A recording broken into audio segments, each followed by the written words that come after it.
मरियम और जोसेफ प्रतिवर्ष निस्तार पर्व पालन करने जेरुसालेम को जाउथिले। जेतेबेले जीसु को 12 वर्ष हेउथुला प्रतिवर्ष भली सही वर्ष मध्य सेमाने पर्व पालन करने जाइथिले। किंतु सेमाने जेतेबेले फेरिले जीसु सेमानंक सहित फेरी नथिले, जेहेतु सेमाने बड़ बड़ दल होई जाउथिले। जोसेफ और मरियम भाबिले जीसु सेमानंक बंधुबांधवक सहित थिबे। गोटे पूरा दिन यात्रा करने पर सेमाने जानी पारले जे जीसु जेरुसालेम फेरी नाहंती।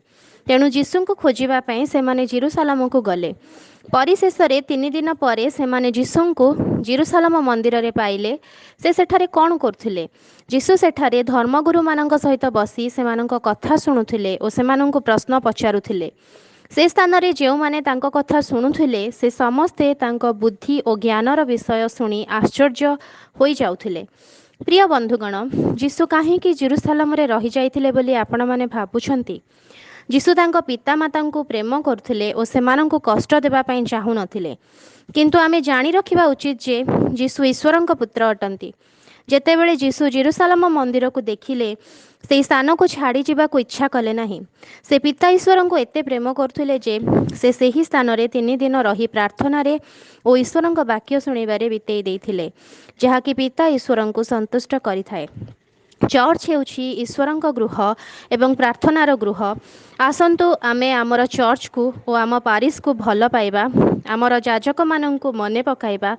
जाजक माने आम तरफरु प्रभुंक ठारे निवेदन करंती, प्रभुंक वाक्य दे आम प्राण को तृप्त करंती एवं प्रभुंक अनुग्रह पाई चलिबा पाई साहाय्य करंती। आसंतु सेमानंकु सम्मान देबा और सेमानंक निमंते प्रभुंक ठारे निवेदन करिबा।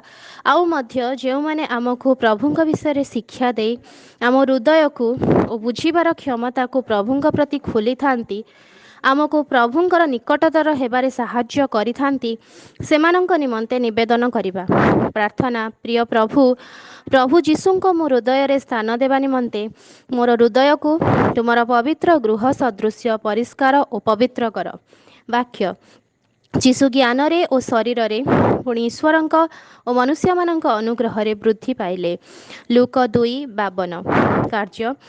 आज आसु आमे आमर पारिश प्रिस्टଙ୍କ ପାଇଁ प्रभुଙ୍କ ठारे निवेदन करिबा। जदि होई पारे ताहाले बड़ दिन रे तांको ପାଇଁ एक अभिनंदन पत्र प्रस्तुत करी देबा।